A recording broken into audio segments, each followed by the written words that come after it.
बिस्मिल्लाहिर्रहमानिर्रहीम। अस्सलाम वालेकुम फ्रेंड्स, आप सब कैसे हैं? उम्मीद करता हूँ खैरियत से होंगे आप। फ्रेंड्स, आज रियाल रेट में बहुत बड़ी तब्दीली आई। डॉलर का रेट कम होने से रियाल का रेट भी कम हो गया है। मैं इस वीडियो में सऊदी अरब के तमाम बैंकों के आज के रेट बताऊँगा। आप वीडियो आखिर तक देखें। वीडियो की तरफ जाने से पहले आपने मेरा यूट्यूब चैनल सब्सक्राइब नहीं किया तो चैनल को सब्सक्राइब करें, लाइक करें, घंटी को भी दबा दें ताकि हर आने वाली वीडियो बर वक्त आप तक पहुंचती रहे। तो आइए चलते हैं वीडियो की तरफ। सबसे पहले बात कर लेते हैं अल रहाजी बैंक की। आज पाकिस्तान का रेट 13.72 इंडिया का आज का रेट 13.21 अफ़गानिस्तान का आज का रेट 13.22 और बांग्लादेश का आज का रेट 13.28 ये थे अल रहाजी बैंक के रेट। इसके बाद बात कर लेते हैं फौरी बैंक की। आज पाकिस्तान का रेट 13.72 अफ़गानिस्तान का आज का रेट 13.22 बांग्लादेश का आज का रेट 13.28 इंडिया का आज का रेट 13.21 और ये थे फौरी बैंक के रेट।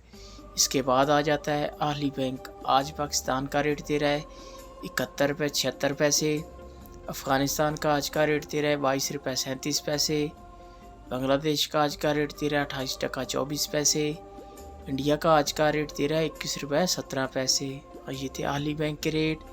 इसके बाद आ जाता है इंजाज़ बैंक।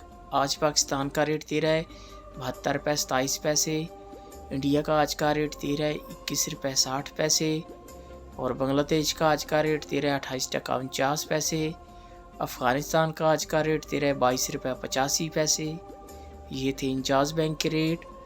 इसके बाद बात कर लेते हैं STC पे की। आज पाकिस्तान का रेट 13.71 बांग्लादेश का आज का रेट 13.28 और इंडिया का आज का रेट 13.21 और अफ़गानिस्तान का आज का रेट 13.22 ये थे STC पे के रेट। इसके बाद बात कर लेते हैं वेस्टर्न यूनियन की। आज पाकिस्तान का रेट 13.72 इंडिया का आज का रेट 13.21 अफ़गानिस्तान का आज का रेट 13.22 बांग्लादेश का आज का रेट 13.28 और ये थे वेस्टर्न यूनियन के रेट। व्यूअर, ये थे तमाम बैंकों के रेट। आप मेरा चैनल सब्सक्राइब कर लें ताकि रेट के हवाले से रोज़ाना मालूमात आपको मिलती रहे।